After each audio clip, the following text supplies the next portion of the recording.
Well, the first day of the second G7 Foreign Ministers Summit to be hosted by Tokyo for the year was heavily focused on bilateral one-on-one meetings, beginning with Yoko Kamikawa, Japan's new foreign minister, meeting with her Canadian counterpart Melanie Joly, the two agreeing to work together in the future, and Japan thanking Canada for its military involvement in the region, such as the deployment of the HMS Vancouver to help enforce sanctions against North Korea. That was followed by a meeting with her UK counterpart James Cleverly, a 2+2 with the UK Defence Minister Grant Shapps. Of course, Japan and the UK earlier this year signed a landmark deal to allow the deployment of troops to each other's soil.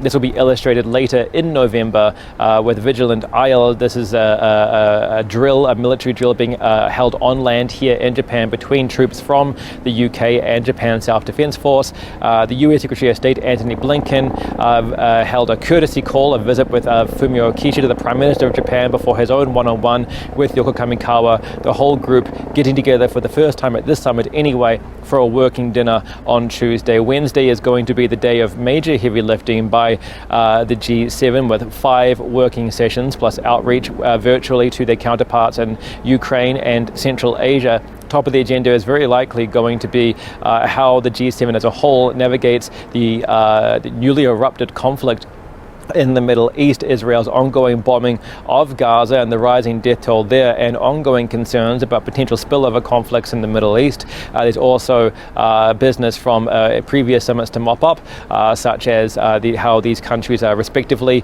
going about their individual complicated economic and diplomatic relations with China, while the G7 as a whole has condemned Beijing's perceived economic coercion or claims of economic coercion by China and military assertiveness in the Indo-Pacific region. This is likely going to be wrapped up in a joint statement when the summit concludes on Wednesday.